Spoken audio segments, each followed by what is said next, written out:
Catuara, bom dia. É um prazer estar aqui com vocês. E como ela falou, né, eu sou de uma rádio indígena, a Rádio Yandê, que é a primeira web rádio indígena do país. Nós temos recebido material de muitos lugares e, de início, né, a gente encontrou muitos questionamentos em relação à questão do território, porque quando a gente fez a rádio indígena, a gente não pensou em fronteiras, né? E isso, assim, a gente não esperava, mas a gente atingiu mais de 60 países, né, com a rádio. E, ao trazer esses conteúdos, também muitos questionamentos foram surgindo. E assim, eu acredito que, quando a gente pensa em território, né, nós, povos indígenas, a gente pensa, né, que terra indígena é tudo onde o sol toca. Né? Então, a gente não tem uma relação muito essa questão de uma área demarcada, de uma área geográfica apenas. E eu acho que aqui muitas pessoas, quando a gente essa temática território, as pessoas perguntam muito, o que é território? Mas eu pergunto a vocês, como se faz um território? Né? Nosso narrar é como as águas em movimento, né, com fluxos tecidos no espírito, e que nas raízes cantam nossa história. E a linguagem, a língua, a nossa cultura, as nossas formas de expressar também demarcam o território e fazem o território.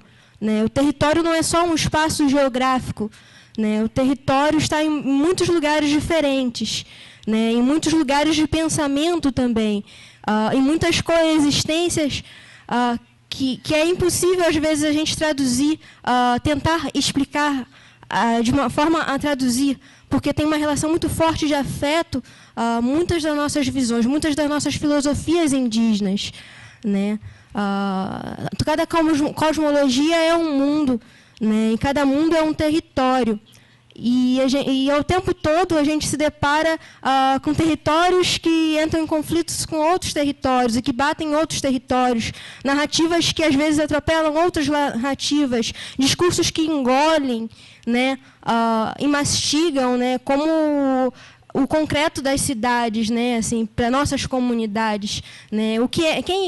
Que cidade é essa? É Niterói, né? Niterói é território indígena, né? A Aribóia, ele não era daqui, mas ele veio para cá, né? E ele conquistou esse território ao auxiliar os portugueses. Então, quando a gente pensa em território, a gente também tem que pensar onde nós estamos pisando, né, com nossos pés na terra. Né? Qual é a história desse território? E como esses territórios se convertem em outros territórios. E que, através desses territórios, novas formas de pensar território também. Então, a rádio indígena, por que uma rádio indígena? Né? No Brasil, nós sofremos muito essa questão da discriminação, do preconceito, do desconhecimento das pessoas em relação às nossas culturas, às nossas realidades, aos nossos mundos e os nossos territórios. Então, através da mídia, a gente trabalha com etnomídia, a gente não trabalha com a mídia, né, como vocês conhecem, de uma forma padronizada. A gente tenta lançar um olhar étnico sobre nossas narrativas, de acordo com cada etnia. Né? Eu sou tupinambá, mas tem pataxó, tem chavante, cada povo é de um jeito. E, por ironia, acho que do destino, quando o Cabral chegou aqui e chamou a gente de índio, né, achou que tinha chegado na Índia, né, ele criou um personagem, né, o índio, né, que os brasileiros chamam o índio de índio, né, para a gente é um equívoco muito grande, né, porque nós temos nossos próprios nomes, né, nossas próprias culturas, e isso generaliza nossas formas de expressão.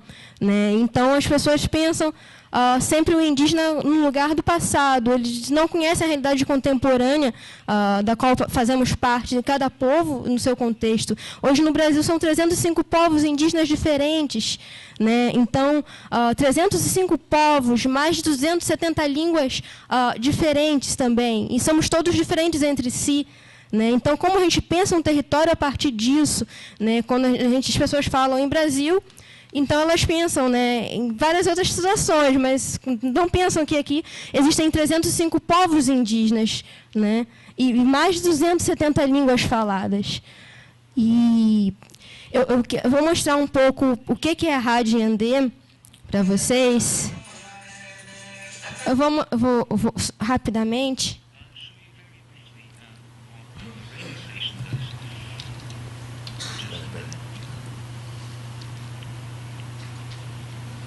Você pode tocar? Vai tocar? Pode. Esse é um músico caiapó. Ele está cantando forró na língua dele. Eu vou abaixar um pouquinho.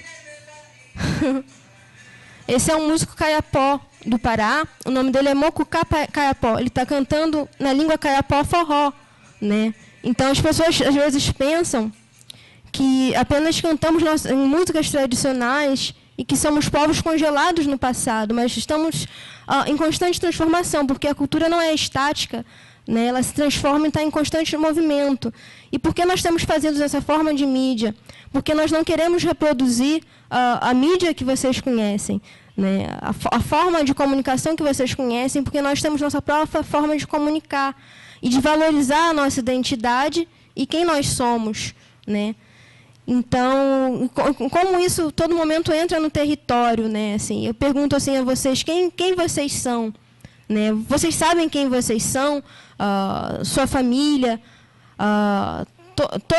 toda a sua genealogia, sua ancestralidade, seus tataravós, bisavós, vocês têm isso com vocês? Assim, quais são as suas raízes, né? E em que momento elas se fincam nesse território?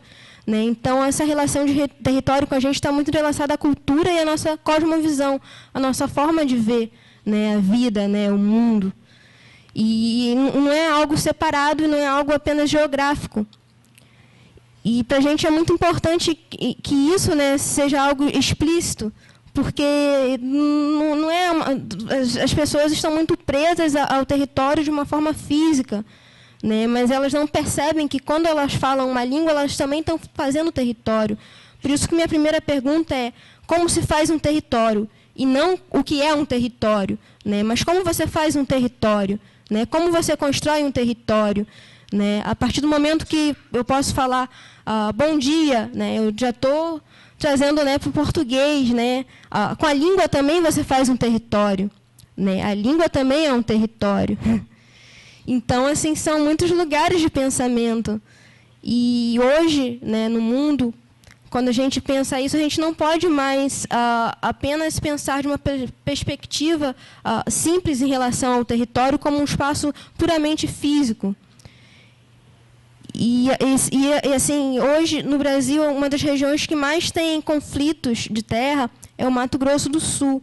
Esses conflitos por terra, eles estão muito entrelaçados também a essa questão de pensamento, né? Porque os fazendeiros eles têm uma perspectiva, né? Eles olham o território deles de uma determinada forma, né? Os povos estão nesses territórios há anos, né? Eles olham de uma outra forma, né? Existe uma visão sempre de uma mercadoria e, ao mesmo tempo, a visão, né, de como mãe, né? A terra como mãe, né? Como aquela que gera vida, aquela que dá alimento, né? Então, como vender algo que não é mercadoria para os povos indígenas?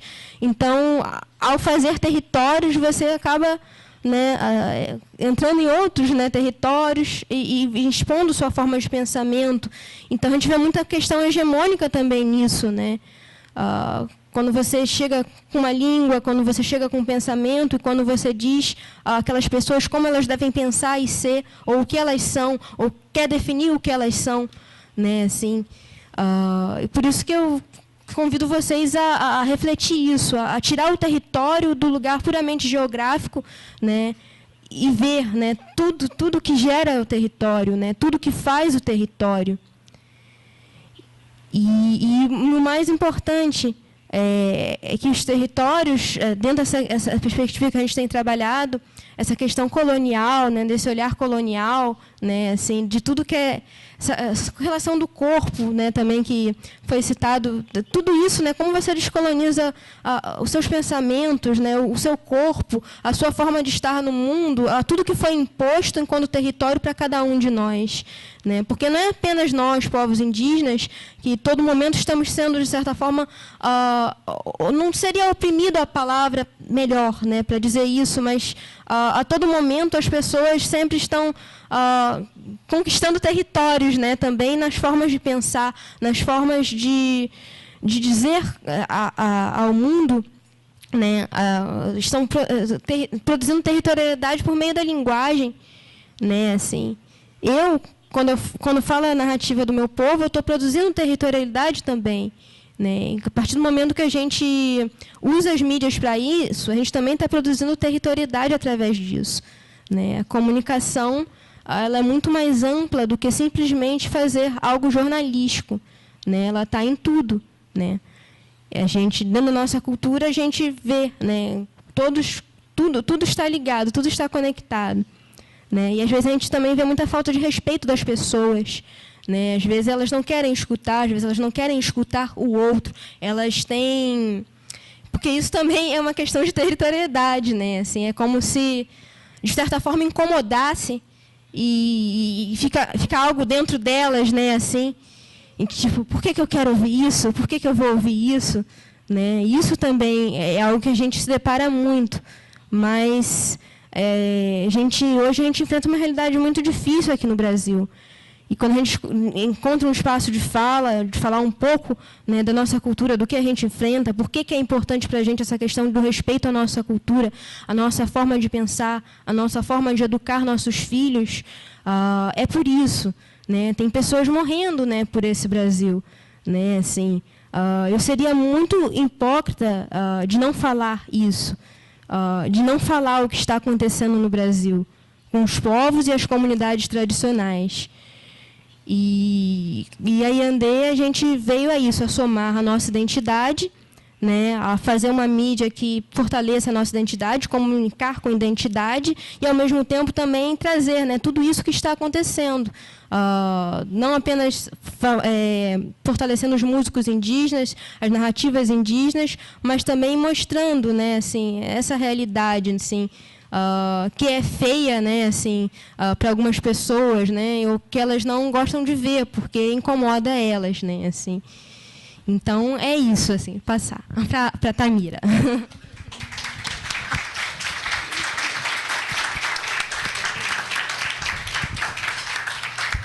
Bom dia, gente. É um prazer estar aqui de manhã com vocês, principalmente com essa mesa maravilhosa, que eu admiro o trabalho de todo mundo. Bom, meu nome é Tamira. Eu pensei em contar um pouco do Gato Mídia e pensar como que a ideia de território atravessa um pouco das nossas ações e vivências no Complexo do Alemão. Bom, eu sou de Brasília, da periferia de Brasília, do Gama. Moro no Alemão, no Complexo do Alemão há 6 anos, então isso é uma história à parte, pensar como uma menina da periferia de Brasília se sente em casa no Complexo do Alemão, que tem semelhanças e muitas diferenças. Bom, e o Gato Mídia é um espaço de aprendizado em mídia e tecnologia para jovens negros e de favelas do Rio de Janeiro, mas ele tem 2 partes, na verdade, porque antes de começar com a ideia de ser, de fato, um espaço de aprendizado, ele começou em 2003 como uma oficina livre, né? Em 2013, ele fazia parte de um coletivo no Complexo do Alemão, chamado Ocupa Alemão, que era um coletivo de intervenção cultural, muito pensando em, através da intervenção na rua, nos becos da favela, falar de direitos humanos, de questões de direitos humanos, como violência policial, direito à moradia, enfim. E em 2013, teve aquele boom dos protestos no Rio de Janeiro e saíram várias matérias falando que a quebradeira no centro vinha muito de morador de favela que descia para a manifestação. Nesse contexto, a gente já tinha, desde 2012, ação ali no Complexo do Alemão. Então, a gente pensou, cara, a galera já usa as redes sociais, já acessa a internet, já produz vídeo, já tem comunicação comunitária, já existe isso há um bom tempo, ninguém está inventando a roda, mas como a gente potencializa essas ferramentas que estão aí a gente tem mais acesso, para falar de questões relacionadas ao território e mostrar de uma forma mais eficaz o que está rolando aqui através do nosso ponto de vista, né? Então, como que eu consigo usar o Facebook, o Twitter para fazer um tuitaço, fazer um vídeo e viralizar na rede. Então, partia muito dessa ideia, né? Então, em 2003, a gente começa 2 meses de oficina livre, que tinham várias temáticas relacionadas ao Complexo do Alemão específico. Então, um dia era para falar sobre a questão de direito à moradia, e aí a gente trazia alguém para falar sobre isso, tanto do Complexo do Alemão como de outras favelas, e depois pensava em como falar disso nas redes sociais. Então, um exemplo foi que teve um dos temas na época das oficinas era sobre a questão da violência policial no Complexo do Alemão. Então, a galera produziu um manifesto que era um pouco aquela música que a gente não quer só comida, mas a gente não quer só polícia, e aí pensou em como viralizar isso nas redes sociais. Então, a ideia era discutir questões do território e levar isso de uma forma maior, com uma proporção de escala, nas redes sociais. Então, em algum momento, quando a gente começou, tinha muito se confundia, não se confundia, mas se entrelaçava a nossa atuação dentro do território do Complexo do Alemão e no online, né? Como que isso, de alguma forma, se convergia, né? A gente está fazendo ativismo, uma militância no território, mas, ao mesmo tempo, expandindo isso, fazendo conexão com outros territórios, outras favelas que viviam coisas semelhantes. 2013 e 2014... a gente, ainda nesse formato, a gente chegou a participar de alguns encontros, tanto em Madrid como no Equador, que tinha essa semelhança de pensar como jovens ali da América Latina e mundo árabe estavam usando as redes sociais para falar de questões de direitos humanos, democracia e tudo mais. Então, foi um momento que, de alguma forma, a gente se conectou com essa ideia, não só um território complexo do alemão, mas como que as coisas que a gente vivia ali dentro tinha semelhanças com outras favelas e, ao mesmo tempo, a ferramenta de usar as redes sociais para falar sobre direitos também fazia conexões com outros países e até mesmo com o movimento da Primavera Árabe. Então, a gente fez essas conexões. E aí, o segundo momento do Gato Mídia, porque ele começa com uma oficina dentro de um coletivo, depois ele não faz mais parte desse coletivo e vira um projeto, um espaço de aprendizado. Então, como que foi esse processo, né, de transformação para uma coisa parecida, mas com outro viés? E aí, no processo da caminhada, a gente foi entendendo também que a gente ali da favela, jovem da favela, não necessariamente a gente precisava usar as ferramentas de comunicação ou de tecnologia, de mídia, para falar só do nosso território como uma questão de lutar por direitos, ou de ativismo, ou de militância. Mas também que era necessário se apropriar dessa ferramenta para que cada um, individualmente, utilizasse isso da forma que desejasse. Então, poderia ser um menino MC que quisesse criar um canal no YouTube e divulgar o seu trabalho, poderia ser relacionado a direitos humanos, poderia ser como uma possível profissão, enfim. Poderia ser de diversas formas. Ou então eu tenho uma empresa e quero divulgar na favela, enfim.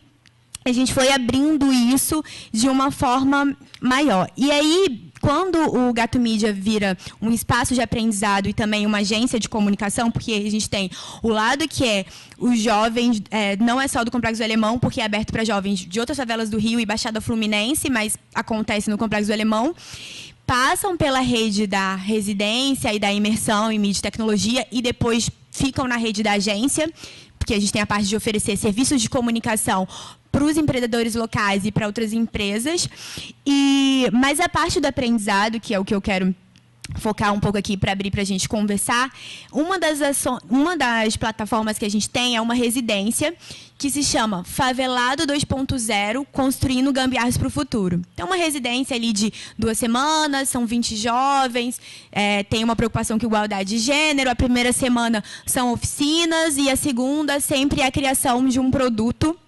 Depois eu vou mostrar um teaser para vocês.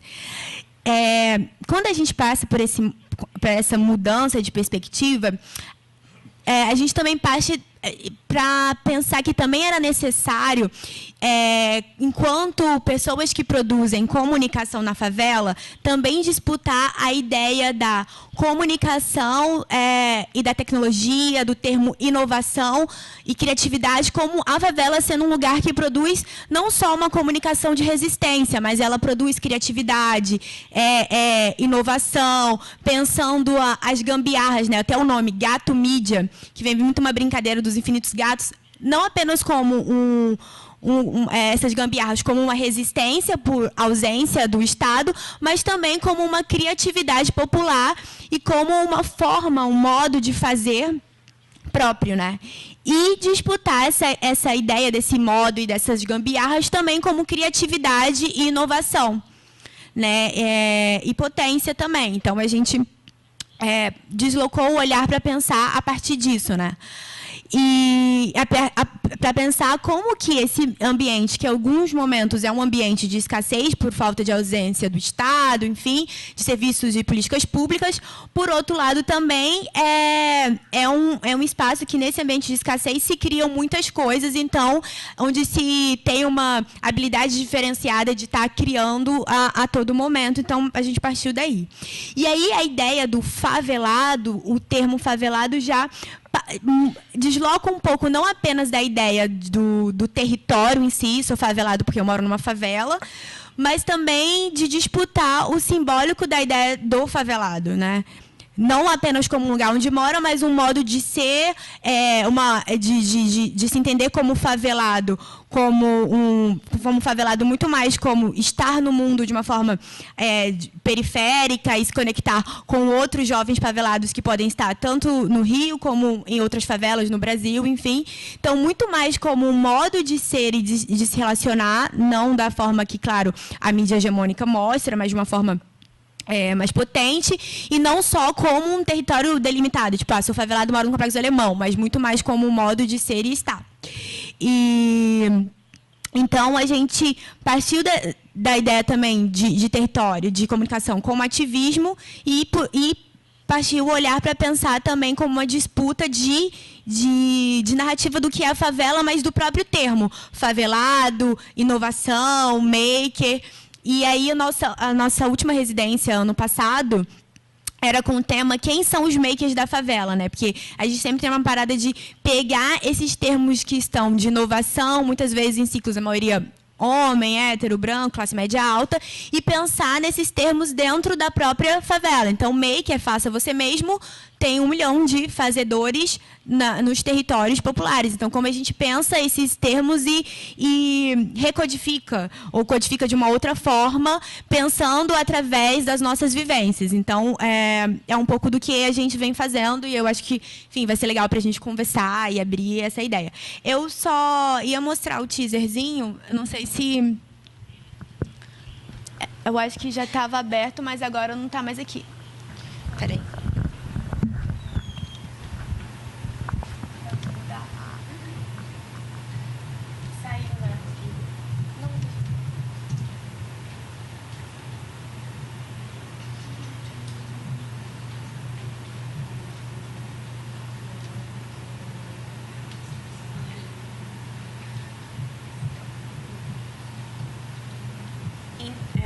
Isso aqui, depois vocês podem entrar a gente tem um canal no YouTube chamado Gato Mídia, e aí esse é o teaser do documentário Quem São os Makers da Favela, né? O documentário tem 10 minutos, não dá para passar, mas eu queria mostrar, na verdade, porque uma brincadeira que a gente fez assim, cada um dos jovens participantes da residência falando o que acha que é making, então, tipo, trazendo outras ideias ou conceitos sobre essa palavra.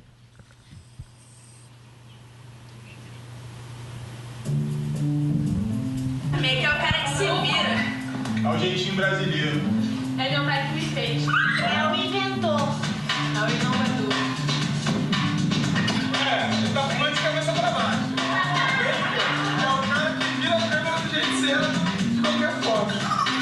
É o nós por nós. É o que se reinventa. É o cara. É copinho de Guarani, tá na pneu.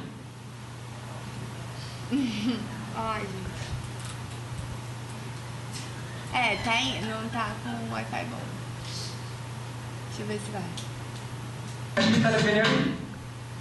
Não vai, gente. Mas enfim, eu acho que é isso. A gente vai conversando aí. Obrigada.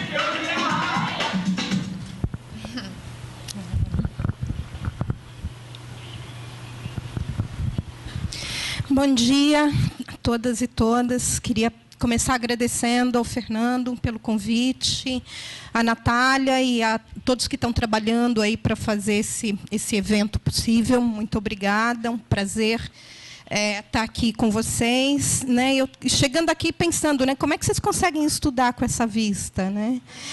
Devia ter adicional aí em nota, alguma coisa assim, porque realmente é complicado.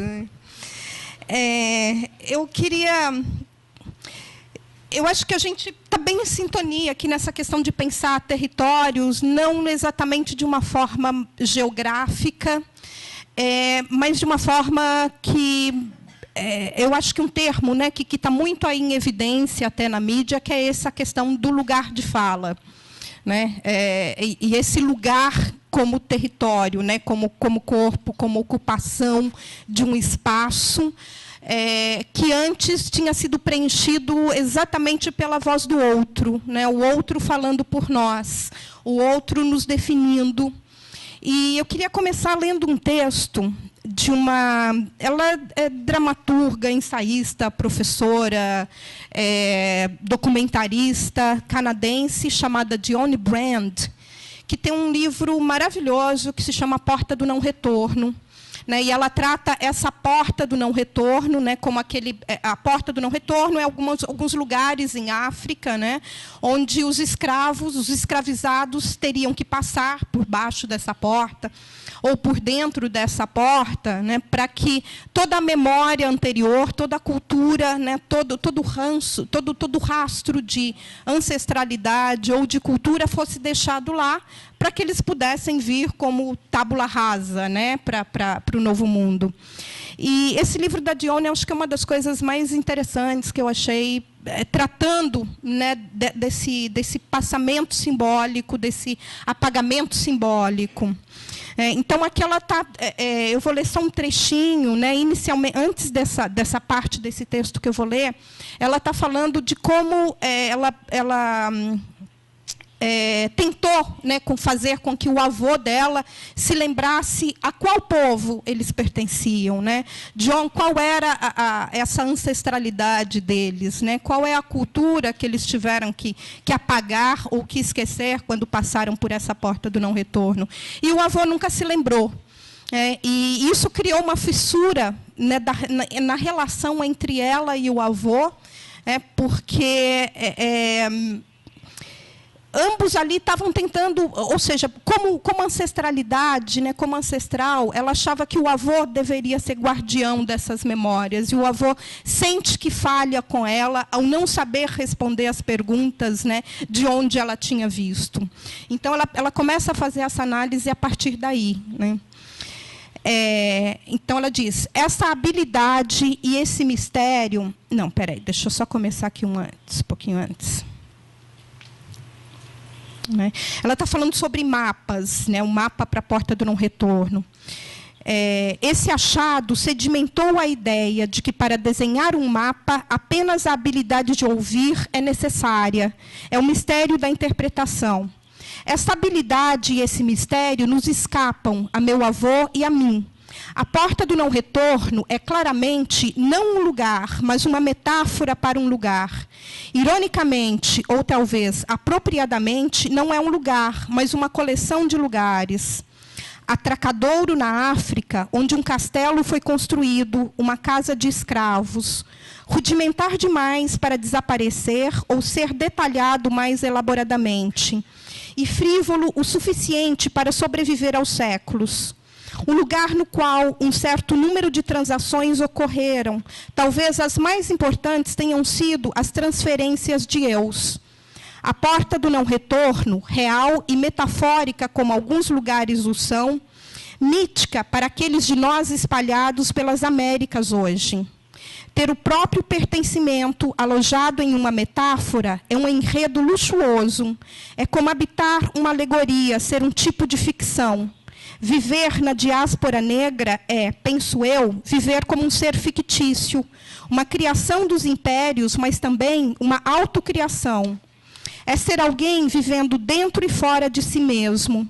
É entender-se como signo estabelecido por alguém e, ainda assim, ser incapaz de escapar dele, a não ser em momentos radiantes de simplicidade transformados em arte. Ser uma ficção à procura de uma metáfora mais ressonante é ainda mais intrigante. Então, estou explorando mapas de todos os tipos, de maneira que algumas ficções o fazem, discursivamente, elipticamente, tentando localizar os seus eus transferenciais. Desde então, tenho colecionado esses fragmentos, como Ludolf, díspares e, às vezes, relacionados apenas pelo som ou pela intuição, pela visão e pela estética. Eu não visitei a porta do não-retorno, mas, confiando em fragmentos aleatórios de história de memória oral dos descendentes daqueles que passaram através dela, incluindo a mim, estou desenhando um mapa da região, prestando atenção aos rostos, ao desconhecível, aos atos não intencionais de retorno, às marcas deixadas na soleira. Cada ato reminiscente é importante, até mesmo olhares de consternação e desconforto. Cada fio de sonho é uma evidência. A porta é um local real, imaginário e imaginado, como são as ilhas e os continentes negros. É um lugar que existe e existiu. A porta na qual africanos foram capturados e embarcados em navios que seguiram para o Novo Mundo. Foi a porta de múltiplos milhões de saídas. É uma porta que muitos de nós gostaríamos que não tivesse existido. É a porta que torna a palavra porta impossível e perigosa, ardilosa e desagradável. Há esse estado mental comum de não se estar nem aqui nem lá, e nem dentro nem fora. Como se a porta fosse também sua própria imagem. Pegos entre as duas, nós vivemos na diáspora, no mar intermediário. Ao imaginar nossos ancestrais colocando os pés para fora desses portais, tem-se a impressão de ver pessoas caminhando para o nada. Sente-se num lugar surreal, um espaço inexplicável. Imagina-se pessoas tão chocadas com as próprias circunstâncias, tão aquebrantadas que recusam a realidade. Nossa herança é viver nesse espaço inexplicável, esse espaço que se mede pelos passos de nossos ancestrais através da porta em direção ao navio. Ficamos aprisionados nos poucos passos do meio. Sob a moldura da porta é o único espaço de existência verdadeira. Então, eu acho que tentar definir, né, definir bem esse espaço e esse território que nós, os descendentes da diáspora africana, temos nesse novo mundo, né, é muito aqui do que ela fala, e principalmente ter essa ideia desse não lugar, né, de onde vemos e onde nos inserimos nessa sociedade, onde até bem pouco tempo atrás nós não tínhamos espaço nem voz para nos autodefinirmos, né? Era sempre definidos a partir do olhar do outro e a partir de um outro que nos subjugava. Eu acho que a arte é um espaço importante a ser ocupado para que a gente comece a se autodefinir. E desde que eu comecei a escrever, e eu já comecei a escrever, sou uma escritora tardia, né? Para mim foi muito importante essa definição desse espaço. Para mim é muito importante estar sempre me colocando como mulher negra e escritora. Eu acho que são essas três características que me definem, né, que definem quem eu sou, do modo que eu estou no mundo e principalmente os temas de escolha que eu resolvo tratar, né? E a partir daí E o que eu quero contar são essas histórias, né, que sempre nos foram negadas ou que sempre nos foram narradas a partir de um ponto de vista que não me pertence, a partir de um ponto de vista que tenta ser definidor de uma história, né, ou detentor de uma história que não é aquela história que os meus ancestrais viveram, né? E aí, tentando achar, né, esse espaço, né, ou tentando fazer conexões com essas metáforas que a gente vai tentando achar, para que, a partir das quais a gente possa tentar se definir, né, eu fui achar numa outra arte japonesa, né, chamada Kintsugi, né, que eu acho que talvez tenha aí uma explicação para o que eu considero que hoje seja o espaço do artista contemporâneo e, principalmente, do artista negro, do artista indígena, do artista periférico, né, que nunca teve muita voz ou espaço para se autodefinir, né? Que é uma arte que, quando a cerâmica se quebra, né, eles vão fazer aquelas colagens, né, para restaurar a peça. Só que, na verdade, eles fazem com uma mistura de goma laca e pó de ouro, né? Então, o que você tem ali é uma peça restaurada, mas, na verdade, com todas as fissuras visíveis, né? E são essas fissuras que eu acho que nós trazemos para o diálogo, né? Que nós tentamos trazer para a conversa, que nós tentamos trazer para um novo modo de estar no mundo. E talvez eu acho que, a partir daí, uma reavaliação e um modo de contar uma história que é diferente, né? Ou seja, aquele objeto ele foi restaurado, ele está inteiro, mas todas as fissuras visíveis de uma história que ele traz, né, estão ali. Né, e estão ali em fios de ouro que, na verdade, fazem com que aquele objeto seja mais valorizado e tenha mais valor, inclusive financeiramente, do que ele tinha antes de se quebrar. Né? E eu acho que isso é uma coisa importante de se dizer. Uma história que, na verdade, ela é fissurada, né? Ela tem os seus percalços, né? Ela tem os seus problemas, ela tem os seus traumas, né? E a gente não vai mais tentar jogar esses traumas para debaixo do tapete. Não vamos mais apagar, né, esses incômodos, mas, na verdade, incorporá-los ao tecido da história, né, para que eles continuem visíveis, né, e dando visibilidade a esses incômodos, a gente possa, na verdade, nomeá-los, tratá-los e cuidá-los, tornando-nos, como sociedade, algo que é muito mais valioso, ao trazer todas essas vozes e todos esses artistas para a nova cena.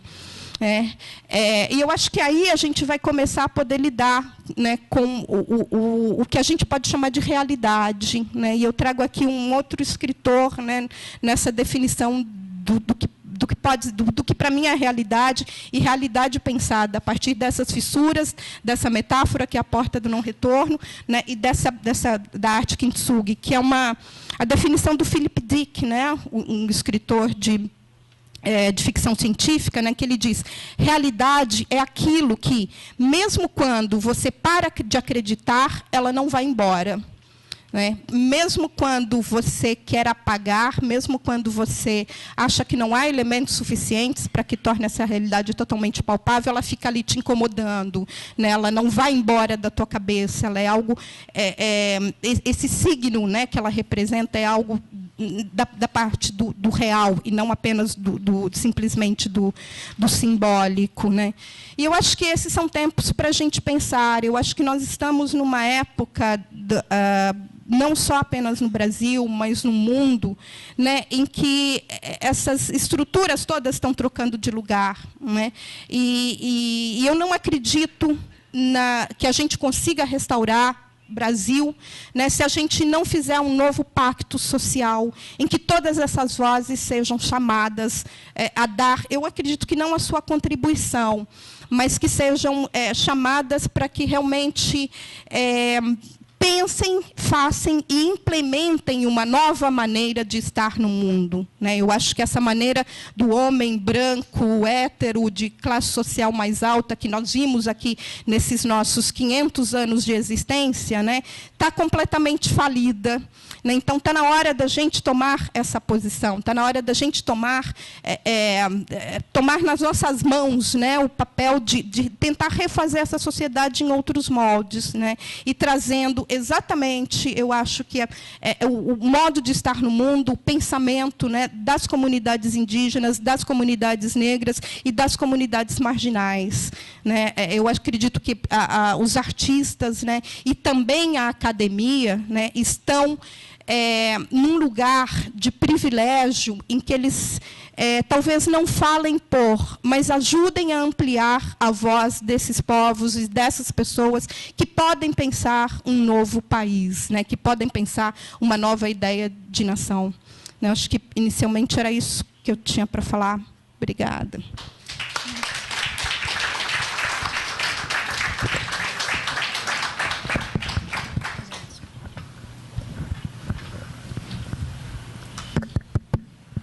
Good morning, ladies and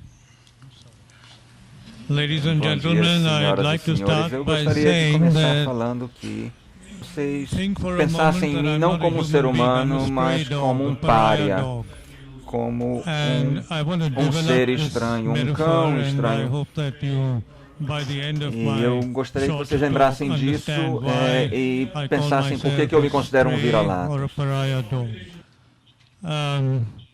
I live in India, and the A population of população India is over 1 da Índia billion. é de mais de 1 bilhão de It is pessoas. over 1 billion.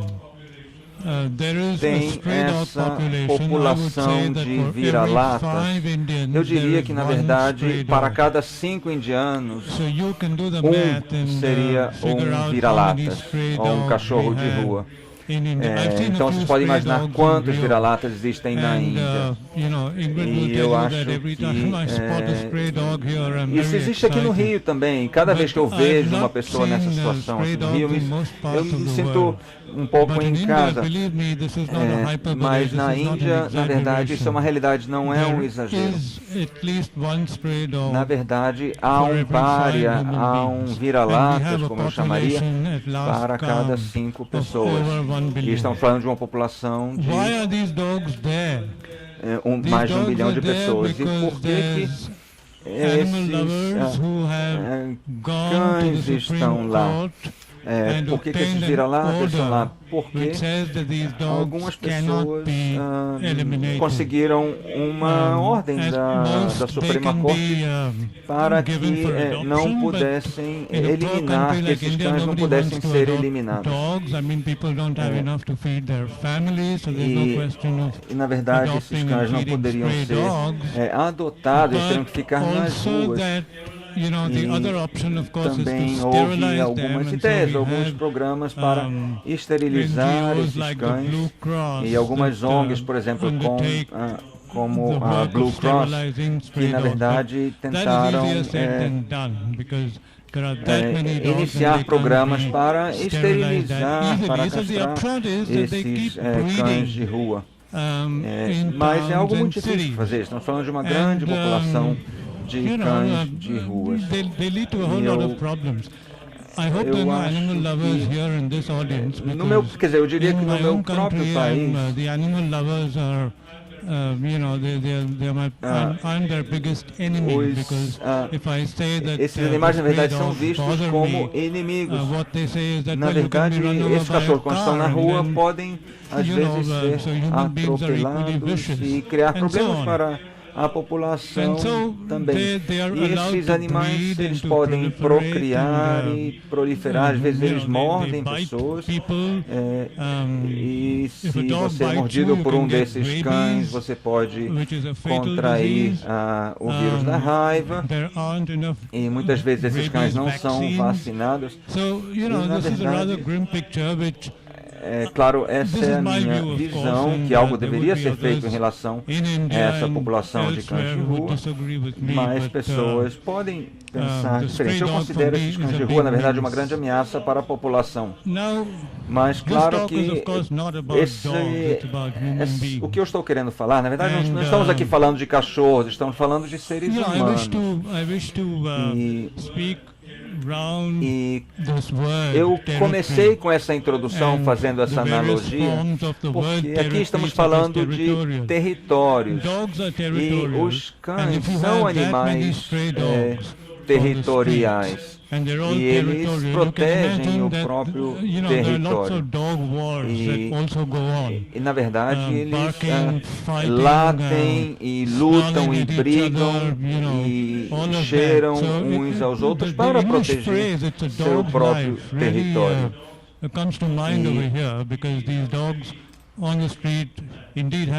Na verdade, embora a vida desses cães possa ser muito difícil, eles estão lá protegendo o seu território. E eu comecei com essa analogia porque, embora estejamos falando de seres humanos e não de animais, de cães, existem algumas similaridades. Quer dizer, muitas pessoas dizem que seres humanos não são tão territoriais quanto os cães, mas eu discordo disso. Seres humanos também são animais territoriais e também protegem os próprios territórios. E muitas vezes podemos ver uma conexão entre territorialidade e identidade. E eu costumo pensar na questão de identidade com base em várias construções mentais. O primeiro desses pontos seria a religião. E eu diria que em muitas partes do mundo, vocês podem me corrigir se eu estiver errado, na maior parte dos países do mundo, e o Brasil também, eu imagino, a questão da homogeneidade é, na verdade, algo encorajado. Mas na Índia, não. Na Índia nós temos, na verdade, uma multiplicidade de religiões e temos grandes populações hindus e muçulmanos. O hinduísmo é a religião da maioria, mas temos vários tipos de hinduísmo na Índia. Temos os sikhs e os budistas e também religiões ocidentais e zoroastrismo e etc. Todas as comunidades religiosas, na verdade, cada uma tem seus templos, suas igrejas, suas sinagogas e vários tipos de lugares de culto diferentes. Todos eles estão presentes na Índia. Todos os festivais religiosos são celebrados das diferentes religiões e todos os festivais religiosos de todas as religiões são considerados feriados nacionais. E, na verdade, essa é uma construção importante, um conceito importante quando falamos de identidade.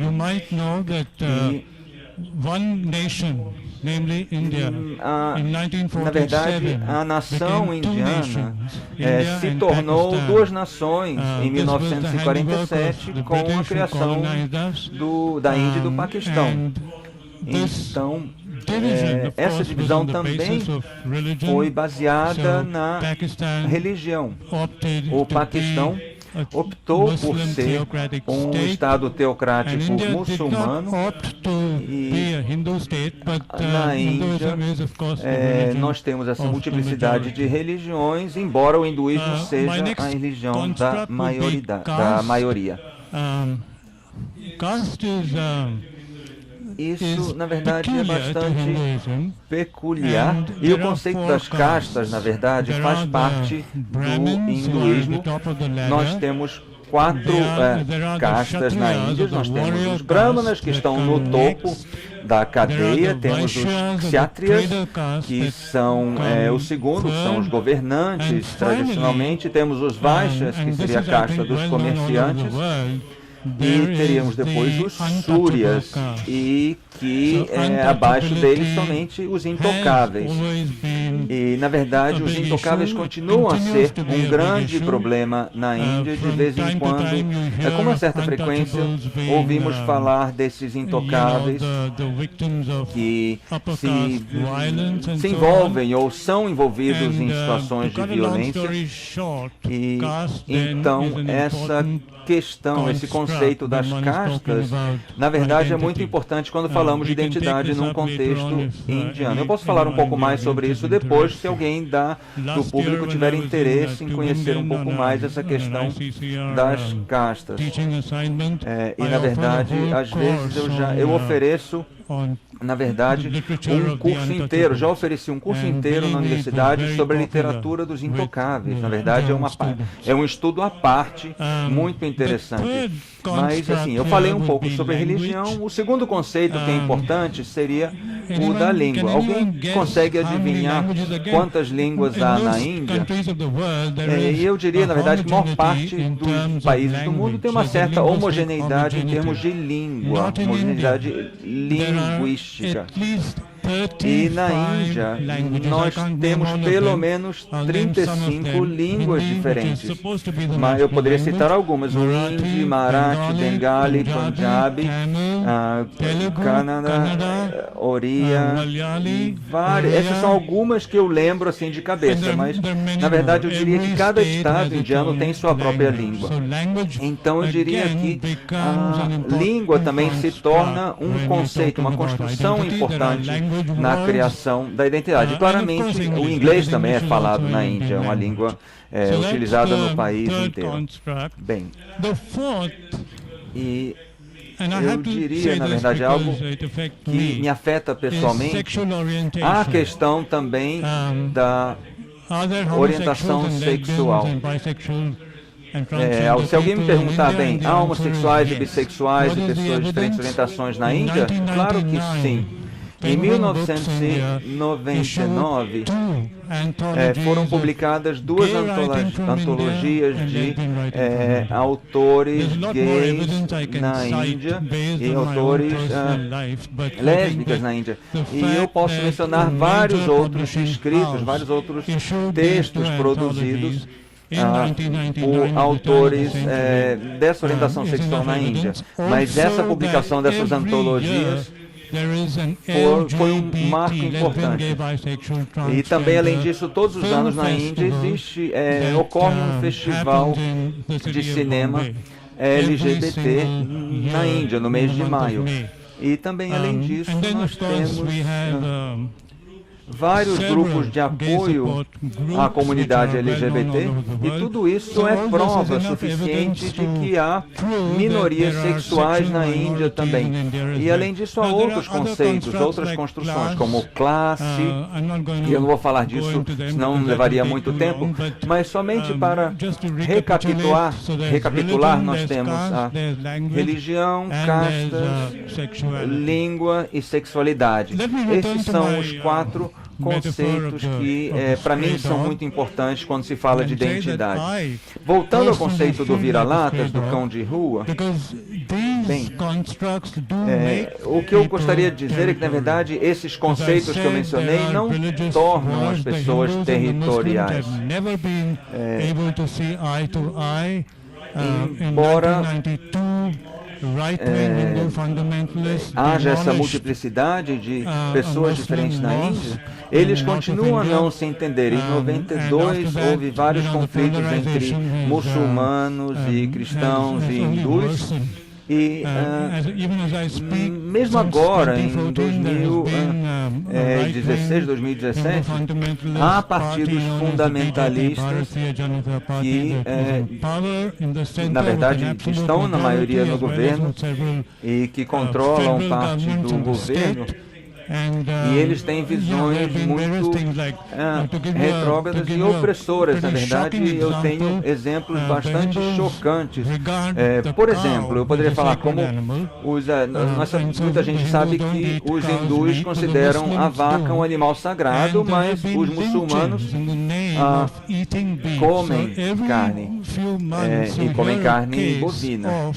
E o que acontece é que, com uma certa frequência, nós vemos hindus que atacam pessoas muçulmanas simplesmente porque essas pessoas comem carne. E muitas vezes o que acontece é que talvez os muçulmanos nem estejam comendo carne bovina, estejam comendo outro tipo de carne, mas os hindus começam a brigar com eles porque acham que é carne bovina e isso é contrário à sua própria religião. Bom, nós temos também os intocáveis. Pois muitas vezes o governo ele escreve na Constituição, por exemplo, tivemos aquela pessoa que foi intocável também, mas eu acho que isso não mudou muito, eu diria. Na Índia, o que nós temos é um fenômeno conhecido como aquela morte de honra, né? Ou seja, assassinado por honra, que está relacionado ao casamento, ou seja, se duas pessoas de uma casta mais alta, de uma casta intocável, se forem dois heterossexuais, vamos dizer assim, né? Entre essas duas castas, eles terão muita oposição contra isso. E se eles decidirem que, bom, eles vão fugir e se casar, por exemplo, há exemplos, por exemplo, e a mídia chama isso de assassinatos de honra, que os membros da família deles caçam eles, vão atrás deles e eliminam essas pessoas, ou seja, matam eles da forma mais brutais possíveis. E aqui a gente está falando de pais matando seus próprios filhos para preservar a santidade da casta. Línguas, sim. A linguagem me afeta, por exemplo, me torna um vira-lata. Isso sim é território, pois é tudo que eu sempre falo. Eu não sou só um vira-lata, eu diria que eu sou um dos piores vira-latas, são aqueles que não têm territórios e aí eles são atacados pelos vira-latas, né? Aqueles cachorros de rua que tem território. E a minha língua é inglês, devido ao meu nascimento, um acidente, digamos assim. Eu não posso entrar em maiores detalhes, para ser sincero, mas eu não tenho uma língua materna, não tenho um primeiro idioma. Eu penso, escrevo em inglês, e, enfim, eu leio em inglês, eu vivo em inglês, o que significa que eu sou uma minoria.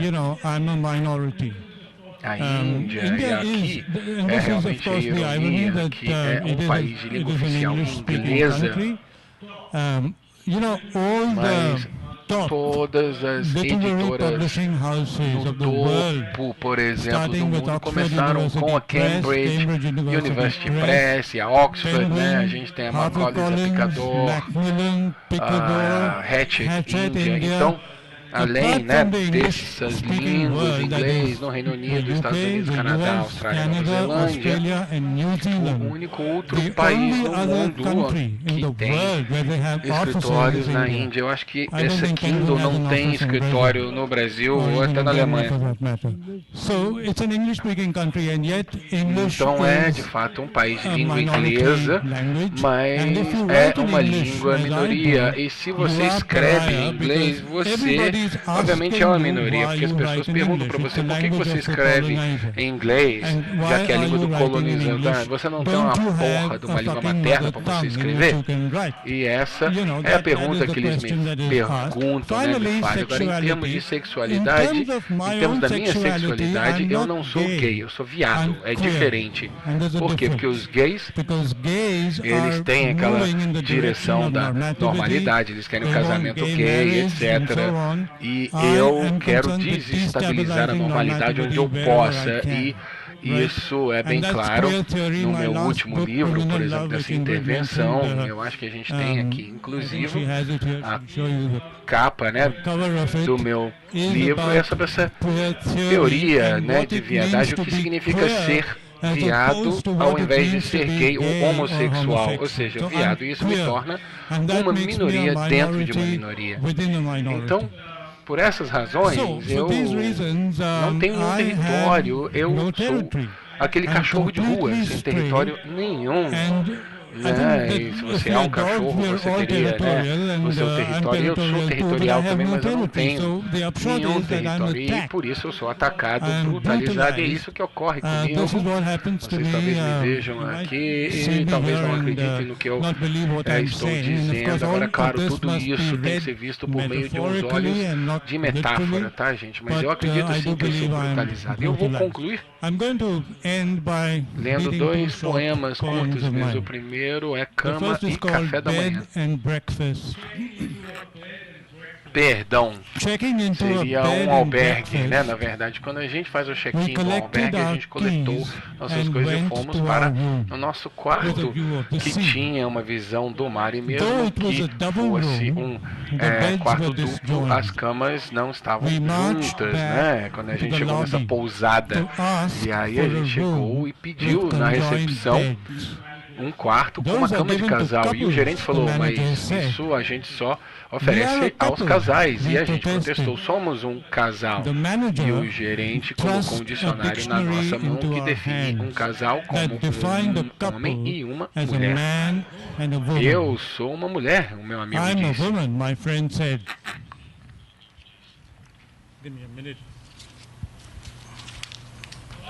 Eu sou uma mulher. O meu amigo disse. Ele tinha cabelo comprido até o ombro e andava como uma menina e tinha brincos. Ele até ofereceu tirar a roupa para que o gerente pudesse, né, verificar.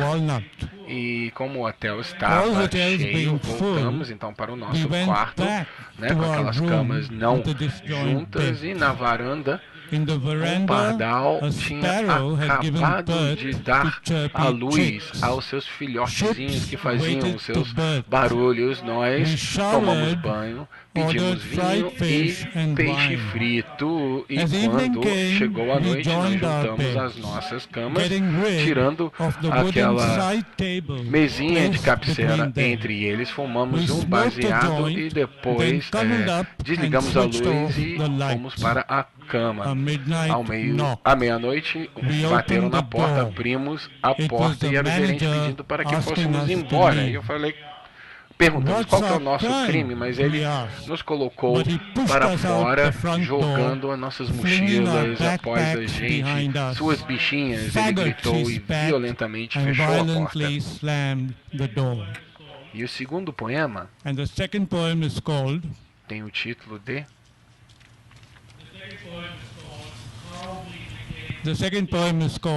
Como que nós nos tornamos porcos. Então, quando a porta de um banheiro abre internamente, esperamos ver um homem sair. Nós éramos 2. Era um banheiro público construído pelo Estado. Nós entramos para masturbar um ao outro. Enquanto isso, os favelados que estavam na fila esperando esqueceram que eles estavam lá para usar um crack. Alguns tinham umas movimentações meio soltas, outros estavam constipados, peidando como o exaustor de um carro. E eles pegaram a gente e colocaram a nossa cabeça na privada suja, e foi a primeira vez que eu experimentei merda. Né? Tinha a textura correta. Se açúcar fosse adicionado, teria o gosto de um doce indiano.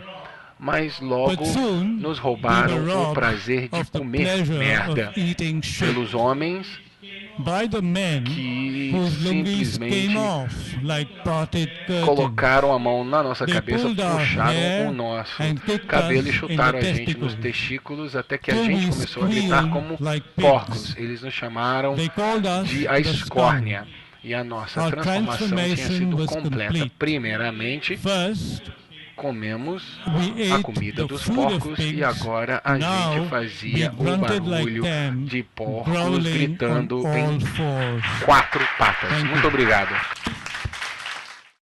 Eu queria agradecer a vocês e dizer que é dificílimo fazer uma pergunta para vocês. A gente já automaticamente fica mais desinteressante. Então eu vou jogar uma provocação primeiro pensando que a ideia de... A Ayoko comentou ontem, trouxe uma citação que dizia que meu corpo é meu país, e olhar para vocês me faz pensar que a ideia de dividi-los por países, por exemplo, é absolutamente arbitrária e absurda.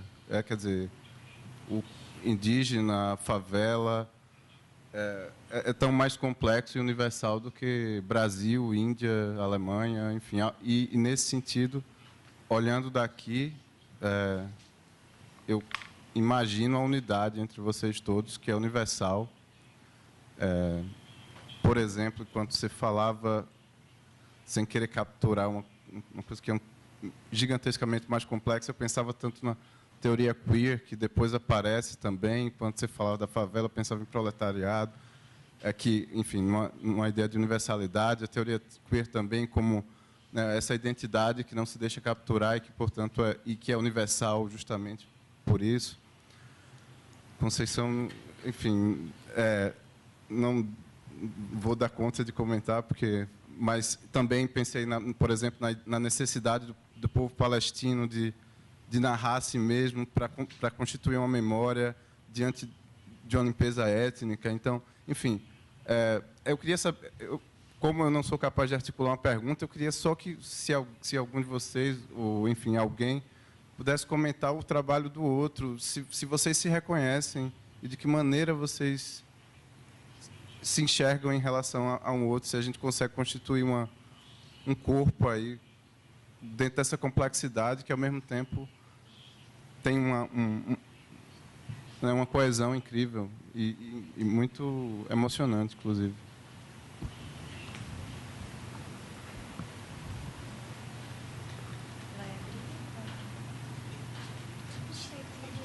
I think you have your own microphone, sir.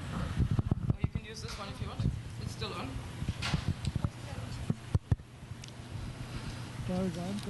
Bom, até onde eu sei, As far as I'm concerned, I'm most fico happy bastante to satisfeito build em construir bridges pontes with com pessoas sem people without territórios, são territory, the marginalizados, marginalized, the fringe, pessoas, people né, em todos os all over locais the do mundo, world, seja na be it Palestina, seja onde Palestine, for, be seja it, na favela, be it anywhere, the favelas.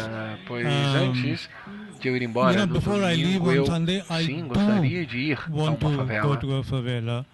And porque todo mundo pergunta para mim, por everybody que você saying, quer ir "No, na why do you favela?" wanna Eu do falo, it? não, eu quero And visitar uma I said, "No, I favela, wanna do it. eu estou sendo I'm being teimoso, eu stubborn, I quero wanna fazer do isso. it." Então, pelo So, menos as far as para I'm concerned, mim, there is há for uma me, an identificação. identification.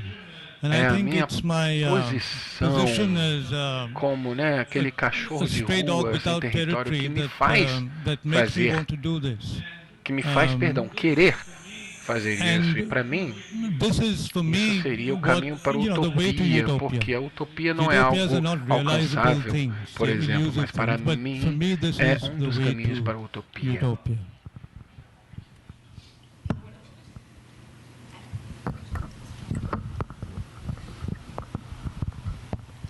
É muito interessante, né, quando a gente pensa nessa questão do território, né, dentro dessa perspectiva. Nós, né, povos indígenas, a gente sempre aprende uma relação muito forte com a terra, né, com a terra onde nascemos, com a terra onde nascem os nossos ancestrais, né, e a terra aqui para sempre a gente vai estar ligado a ela. Mas, por conta de todo esse processo de colonização, de todas as transformações que as culturas e as sociedades têm passado, né, assim, acho que foi muito bom, assim, quando esse texto que a Ana leu, assim, porque a gente, a todo momento, né, a gente é colocado para fora do nosso território. Ao mesmo tempo, muitas, né, aldeias, muitas comunidades, como aqui em Niterói também tinha, cidades foram construídas dentro do nosso território, né? Então, é como se realmente é um não lugar, né? A todo momento a gente vai ao encontro de um não lugar, e esse não lugar que gera essa questão de não ser um espaço geográfico ou território, né? Mas também um lugar de pensamento, né? Um lugar de expressão da nossa identidade, né? Dentro da nossa cultura, é um lugar de expressão do nosso espírito, né? A palavra, né? A gente tem uma relação muito forte com a palavra, né? A palavra ela tem força, ela gera mundos, ela constrói mundos, né? Mas nem sempre você precisa falar através da linguagem. A não linguagem também existe um não lugar na não linguagem, né? Essa questão da narrativa, a questão dos signos também, que foi citada. E a todo momento é esse não lugar. Eu acredito que todos nós nos encontramos nesse não lugar, nesse movimentar do mundo, né, assim, que a gente vive esses muitos mundos, né, no México, né, tem alguns amigos indígenas. A gente tem um correspondente indígena do México, Pablo, e ele é zapoteca. E lá tem muitas culturas, e tem uma frase muito marcante do movimento lá dos zapatistas, que é um mundo onde caibam outros mundos, né? Eles têm sempre esse questionamento, né? Como viver num mundo em que caibam todos os mundos. Talvez nesse não lugar esteja nessa... porque existe essa fragmentação, né? E essa fragmentação também, nós que temos identidade, ela existe, ela está presente, né? Até por isso a gente vai buscando esses lugares de fala, né? Na mídia, através de rádio, né? Assim, dessas formas de nós expressarmos nossa cultura, né? Mas eu acredito que é esse não lugar, né? É o lugar onde todos nós nos encontramos. Eu estava aqui pensando algumas coisas, como todo mundo estava falando, e a Ana, quando ela falou sobre a questão da diáspora negra, de não ter esse não lugar, também é curioso pensar como a diáspora negra no Brasil, que se for ver na maioria das favelas e periferias, a população é negra, né, ou nordestina, como também não encontrou o seu lugar, mas fez do que tinha o seu lugar e se apropriou desse lugar, né? E aí eu anotei algumas coisas assim que é a ideia do favelado, né? É também uma coisa do território, lugar, porque se você for numa favela tem a questão do cria, que a gente chama, que é você nasceu aqui, você é daqui, você pode falar se é o cria, né? Por outro lado, também, essa coisa do cria não é só morar ali, que é esse modo de vida que, em alguns aspectos, faz uma relação com a oralidade negra, com a vida compartilhada, com a resistência, com você precisar do seu vizinho para se manter naquele lugar. Então, ao mesmo tempo que, quando a população negra do Brasil, vamos passar para o Rio de Janeiro, acabou a escravidão e é jogada, então ela se torna aquele lugar que é o não lugar da favela ou da periferia como seu lugar e estabelece ali uma vida compartilhada. Então, não é só viver naquele lugar e ser o cria dali, mas é também uma vida compartilhada e, ao mesmo tempo, também uma identidade, né? Se torna uma identidade. Porque quando você vê outras pessoas de outras favelas indo para outro lugar do mundo ou para palestra, para outras cidades e reivindicando, eu sou Tamira, favelada, nananã, ou Raul, favelado, Renê, favelado, tem uma ideia ali também de identidade, né? Que é como esse nome que a princípio é colocado de fora, né? De gente que olha de fora e fala, favelado, como uma coisa pejorativa, também é apropriado como uma questão de identidade e de potência e de modo de ser. Então, como você falou, é complexo, porque são muitas coisas dentro, né? E dentro da própria favela são 1 milhão de favelas. Então, acho que é interessante a gente pensar como que algo que é visto de uma forma pejorativa também é apropriado como disputa mesmo simbólica. O Milton Santos fala uma coisa interessante, que ele fala que a apropriação das novas tecnologias pela a classe popular, enfim, classe C, os pobres, não é só uma questão de inclusão, mas também é uma questão de disputa do simbólico, disputa de narrativa, e também uma possibilidade de através das novas mídias, também quebrar, de alguma forma, essas fronteiras, né? Porque você, ao mesmo tempo que eu sou quem é ali, vamos dizer, cria do Gama ou cria do Complexo do Alemão, você pode se conectar com jovens de outras favelas do Brasil, do mundo, e se sentir, de alguma forma, semelhante ali, né? Irmãos, mesmo com todas essas diferenças. Então, acho que esse campo do território, né, é múltiplo, na verdade.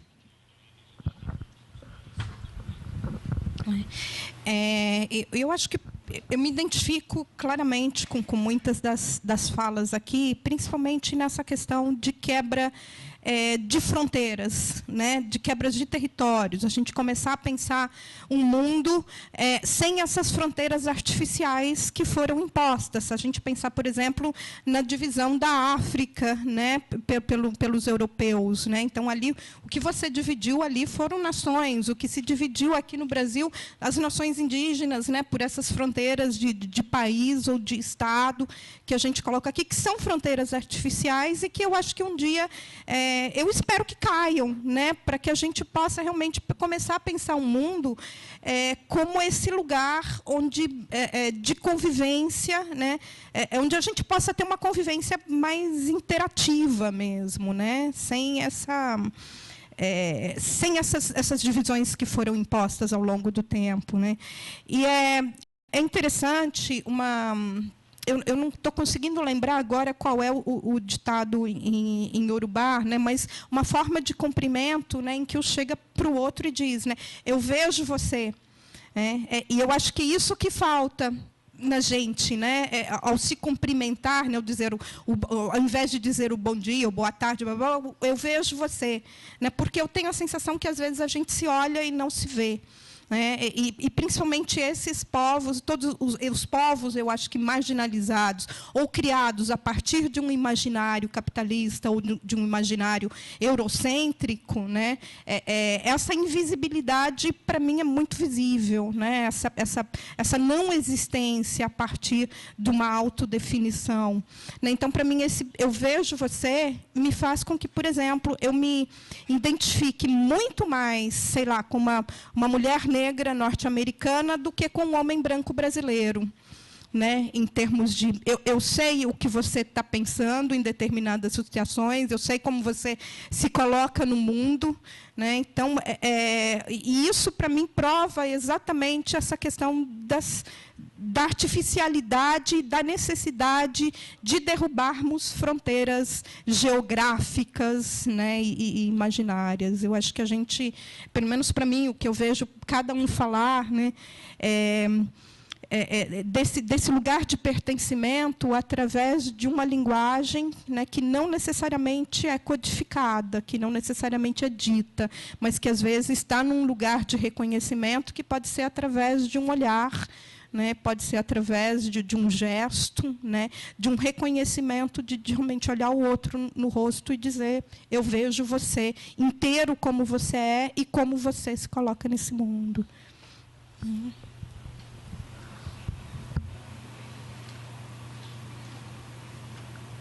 Thank you all very much for these words. Thank you. Okay, next question. I think there's one. Did you also want to ask?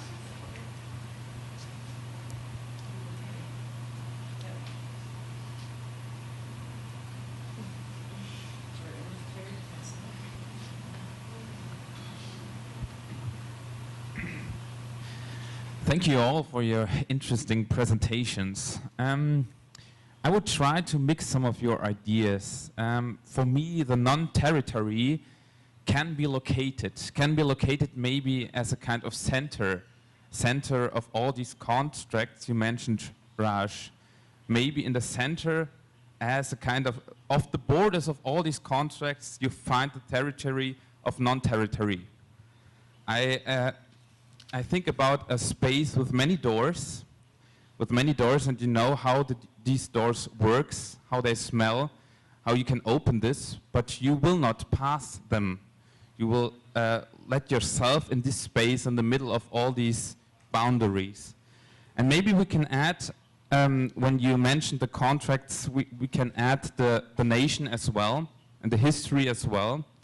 And we have to think about, and this is for me the most interesting part, when we think about Modos de Ser Sul, how the South works with these constructs, how religion, how sexual orientation, how the nation is connected to each other, to build maybe the space of the outsider.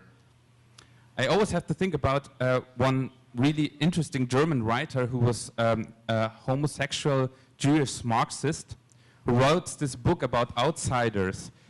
But he was able to write this book and to include himself with this book to the discourse because he was an outsider and because he knows how the doors work to the other discourses.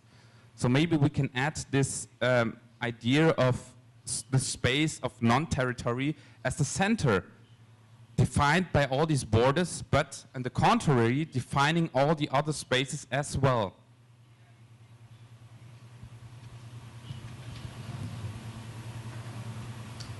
Andre, I'm not sure, are we willing to leave it as a statement, or do you seek an answer? Sorry? Okay. So thank you for the statement, perhaps a compliment. And so we're going to move on, right? Talvez a gente vá construindo, rolando umas ideias nas outras, assim, porque eu acho que, primeiro eu quero agradecer também a mesa. Eu acho que é uma mesa que tem uma potência aí absoluta para a gente poder pensar essa ideia de um não lugar e de um lugar ao mesmo tempo. Me parece que isso é o que fica aí para mim muito forte, assim. Um parênteses.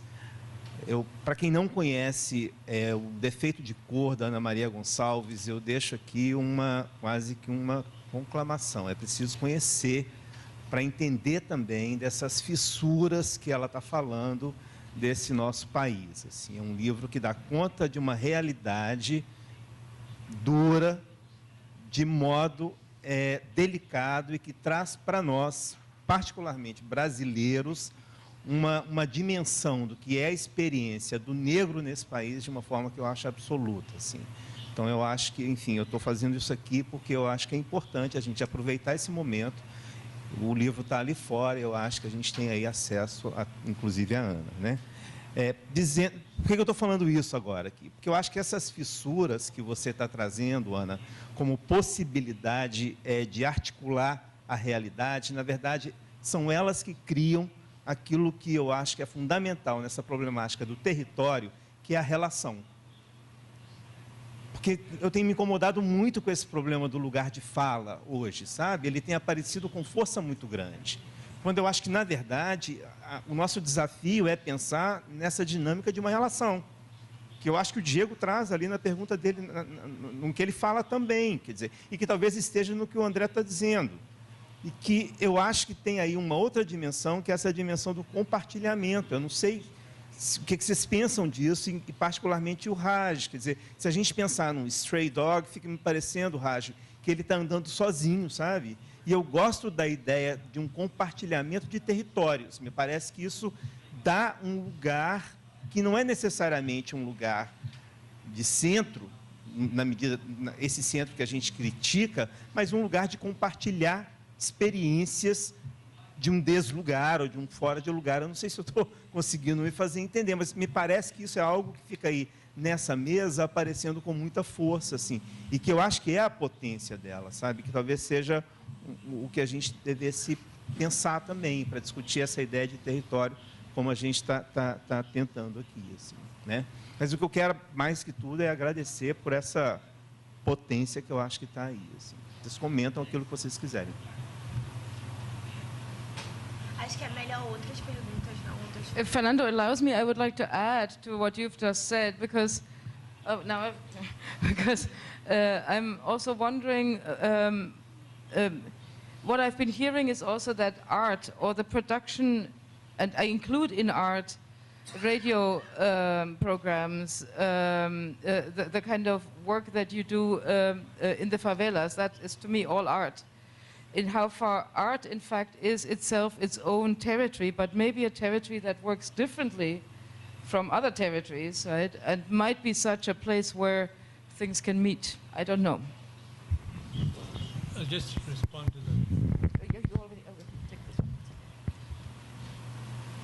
E eu acho muito importante quando você fala esse lugar de encontro, porque a todo momento, de certa forma, a gente já teve, né, esse lugar de encontro, mas às vezes essa constante fissura, né, essas feridas, essas chagas abertas, né, da nossa própria humanidade, é como algo a se curar, talvez. Eu não sei se essa seria a palavra melhor, mas como, né, estamos cercados de feridas, né, de choques desse encontro, né, desse eterno retorno ao encontro, né, de todos esses corpos, de todas essas culturas.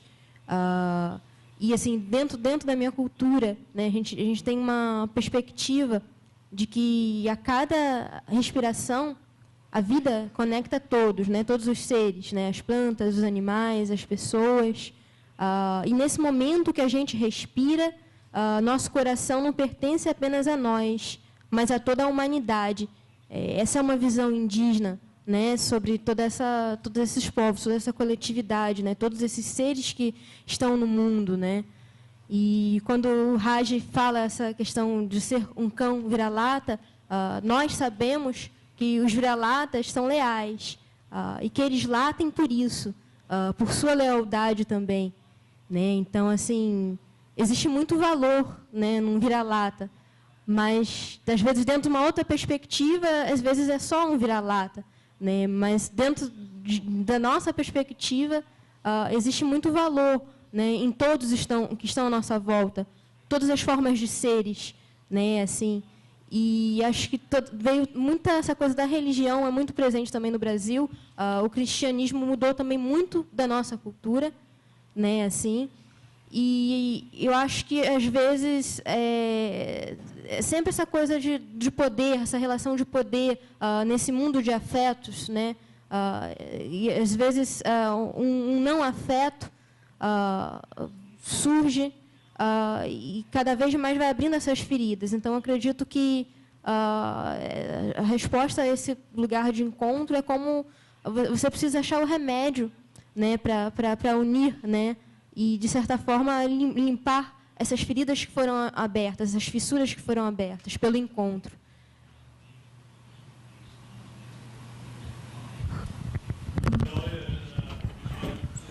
Bem, os vira-latas são leais, mas não são leais uns com os outros.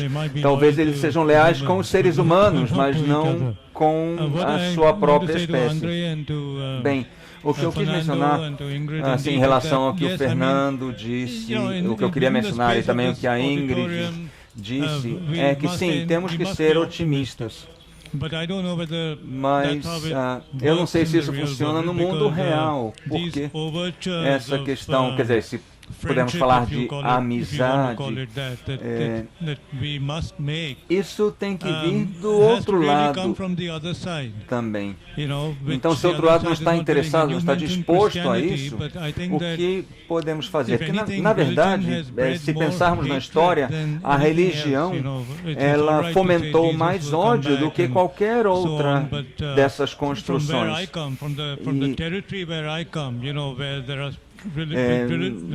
Se eu penso no meu território, as religiões dificilmente coexistem. Há, claro, regiões em que há um pouco mais de paz ou um pouco mais de heterogeneidade religiosa. Em outros lugares há uma homogeneidade total, uma religião unitária. Bem, eu tenho dificuldade em compartilhar esse seu otimismo. E eu sei que não é tão legal assim terminar com uma nota pessimista aqui, mas eu diria que a minha perspectiva de um mundo real, isso me impede de ter essa visão otimista. E não quer dizer que eu nunca tenha tentado. Eu acho que eu sou um dos mais velhos aqui nessa sala. Eu tenho 62 anos e eu já tentei muitas vezes construir essas pontes e nunca tive sucesso. Eu acho que talvez assim, a idade e a sabedoria que vem com a idade também devem ser levadas em consideração.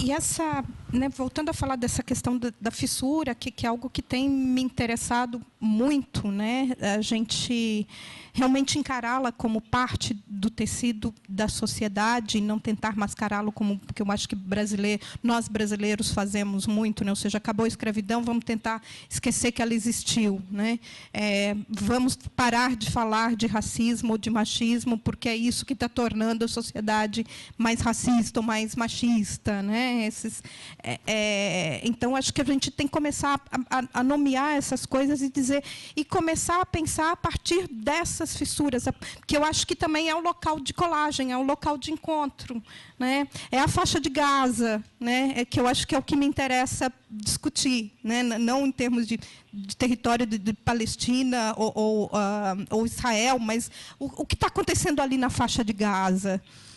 Não dá para a gente apagar isso, né? E vamos começar a pensar a partir daí, né? A partir desses pontos de encontros onde onde essas rachaduras tornam possíveis, na verdade, não dividir, mas ligar, né? E eu acho que uma das coisas assim que me interessa muito fazer é realmente tem que mudar, eu não sei o quê, mas é algo que tem que mudar, né? Não me interessa ser inserida num mundo, não me interessa ser inserida numa sociedade do jeito que ela está, né? Sempre me fala aquela coisa, né? Ou seja, você quando a gente fala de problemas da mulher negra, e principalmente dentro de um feminismo branco que não contempla problemas, eu acho que problemas que são muito específicos de mulheres negras, né? Ou seja, eu não quero fazer parte desse feminismo que não contempla meus problemas, né? Eu não quero mais votar em um político que é o menos pior, né? Eu não quero ter que aceitar situações que são aquelas que a gente aprende, se acomoda e aprende a viver com elas, porque acha que algo melhor não é possível ou não está ao alcance das mãos, né? Eu acho que a gente tem que parar de se contentar com o que é o menos pior, né? E pensar pensar realmente no que é ideal e começar a agir por aí, né? Então, o que me interessa realmente é a fissura, não é o ser inserida numa sociedade que não contempla as minhas necessidades, que não contempla as minhas inquietações. Eu acho que a gente precisa parar de ser esse ser passivo, né? Que vai escolher o político que é menos pior, que vai aceitar um ensino que tenta ser neutro, né? Que vai aceitar as coisas de um modo passivo, né? Temos que começar a pensar na gente como seres históricos, né? E eu acho que esse é também um dos grandes problemas, né? Da gente se colocar aqui no mundo, né? De uma maneira que não nos vemos como construtores de um futuro, né? Uma imagem que eu sempre uso, né, é a questão do trânsito, né? A gente tem muita maneira de falar, olha, estou atrasada porque estou presa no trânsito, né? E sendo que, na verdade, não é que você está preso no trânsito, você é parte do trânsito, né? Se o teu carro não estivesse ali no meio de todos aqueles outros carros, né, o trânsito poderia ser melhor. Então, eu acho que isso a gente a se assumir como sujeito histórico, como sujeito contemporâneo, e esse contemporâneo não é se fundindo com o tempo presente, mas é sendo essa fissura, né, sendo esse incômodo, para que a gente possa realmente, a partir daí, construir, né, sem essa passividade de deixar que as coisas nos aconteçam, mas fazer com que as coisas aconteçam. Pensando sobre esses pontos de encontro, sei lá, compartilhamento, eu penso que a gente também deveria pensar que talvez não só como o não lugar ou não território, mas talvez como os múltiplos territórios, né? Porque eu poderia me apresentar como mulher, eu poderia me apresentar como mulher negra, eu poderia me apresentar como favelada, eu poderia me apresentar como mulher latino-americana. Então, como que esses múltiplos territórios ou múltiplas identidades se encontram, né? E talvez não é um não lugar no mundo, mas são todos esses lugares que eu estou, né? Seria uma coisa para a gente pensar aí. Ingrid, I'd just like to respond to the metaphor of road traffic. Bem, eu só gostaria de responder rapidamente essa metáfora do trânsito.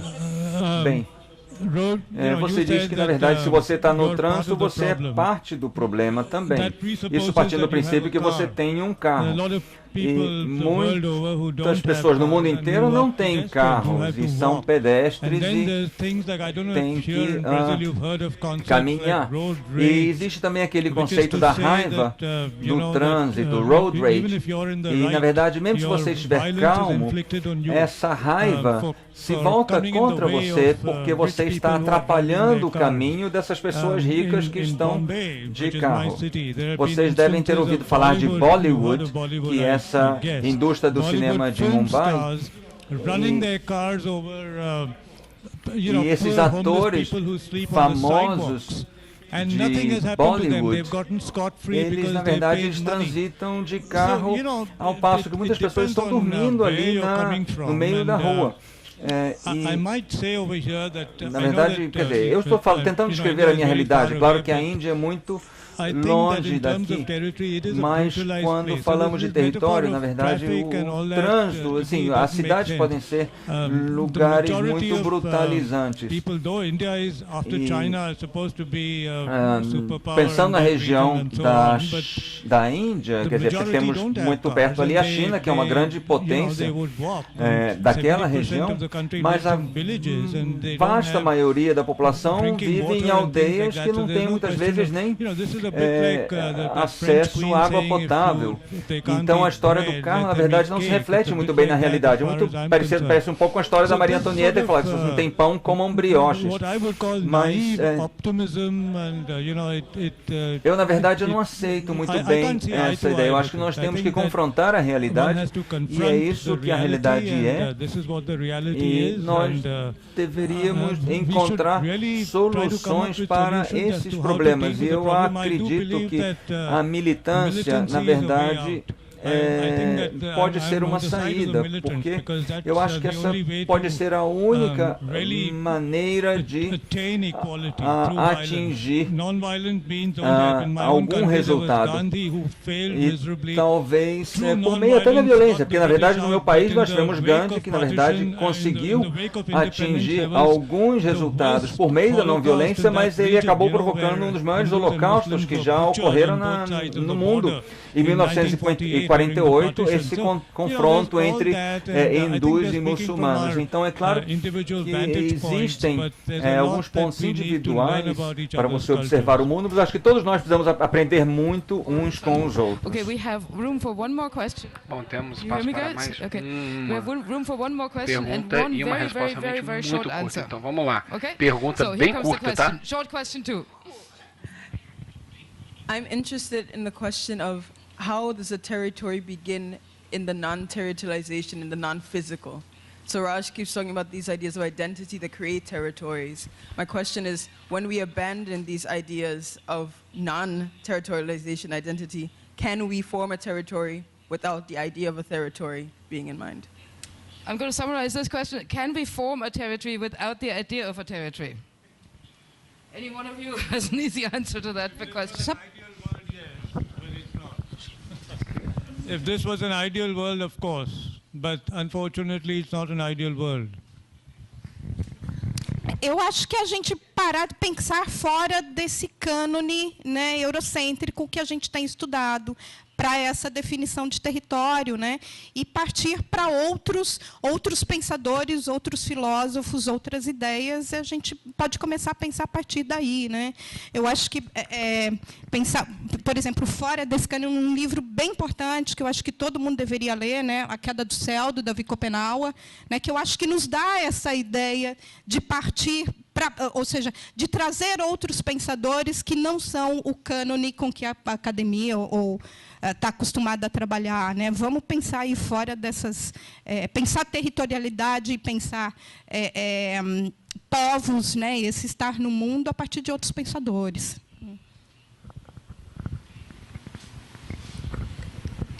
Essa questão de pensar fora da caixa, pensar fora do que foi passado para a gente, né?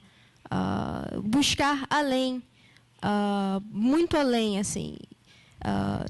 Tem uma anciã que sempre falou na comunidade Tupinambá de Olivença, quem pratica a igualdade não precisa de utopia, né? Se você coloca em ação determinadas coisas, o próprio pensamento, né, a ação do pensamento cria tudo.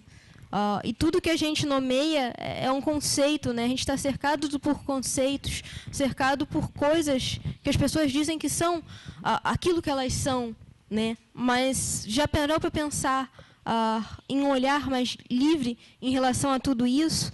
E se eu, às vezes, sou muito positiva, não é porque eu não encarei ainda certas coisas. Eu cresci num lugar onde carregavam os corpos na rua. Eu cresci numa favela também. E, assim, a gente vê as pessoas a todo momento se deparar com essa realidade, né? Assim, e essa realidade existe, ela não deve ser ignorada em momento nenhum. Mas a gente não pode deixar de pensar além, porque senão a gente vai continuar preso em gaiolas que puseram para nós. E nunca vai encontrar a porta para a liberdade dessas gaiolas que foram impostas, né, por essa questão também da territorialidade. Eu acho que a gente não precisa pensar numa coisa, ou é território ou não é território, ou é esse conceito ou não é outro. Eu acho que as coisas, ela é ou, e não é isso ou é aquilo. O território, a favela como um lugar físico, ela existe. O que a gente vê hoje no Rio de Janeiro é um conflito de territórios, né? Que está acontecendo na Rocinha, facção Comando Vermelho, ADA. Claro que é muito mais complexo do que o território em si, porque tem toda a questão da venda de drogas, enfim, de uma coisa mais internacional do tráfico e tudo mais. Mas eu acho que o que a gente está levantando aqui é que não é só o território físico que é um território. O modo de ser, a identidade, como você se relaciona, a prática é também território, mas um lugar físico também é território. Eu vejo as duas coisas, para mim.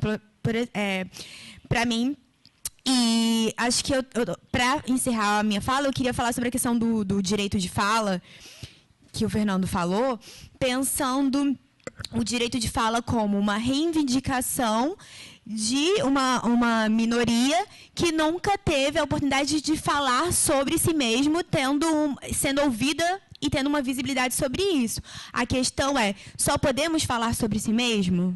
Não. Podemos falar sobre o que queremos. Eu acho que é pensar qual é a potência que tem nessa narrativa de si mesmo, né? Qual é a potência que tem narrativa dos indígenas sobre os indígenas, dos negros sobre os negros, dos favelados sobre os favelados. E não pensar só que quem pode ou não pode falar sobre isso, mas pensar, deslocar o olhar para a potência de determinadas narrativas. Enfim, acho que é isso. Todo mundo Everybody in this auditorium is very polite, and I appreciate that. Pacifism is fine. I think the real answer is militancy, Maoism. I come from a place where there is a militant Maoist movement. They are enemies of the state. They are forever arrested. I would like to refer you to a work by the writer Arundhati Roy called Marching with the Comrades, where she goes into the forest and spends companheiros, ele passou 3 meses com esses militantes que são completamente na lista negra do Estado. Eles são mortos em encontros, em lutas com a polícia, com os militares, por exemplo. Isso é uma das possibilidades de avanço. Eu sei que quando estamos muito bem acompanhados, como eu estou aqui, não é muito legal dizer essas coisas, mas a militância para mim seria a saída de tudo. Eu vou ter que cortar aqui, porque já estamos na quinta resposta. Muito obrigado. Fernando and the organizer for bringing us here, and I would especially like to thank the panel for these passionate and energetic and fiery contributions. Thank you very much. You basically made my work non-existent. Tornaram o meu trabalho muito fácil. Não tive que trabalhar. Muito obrigada.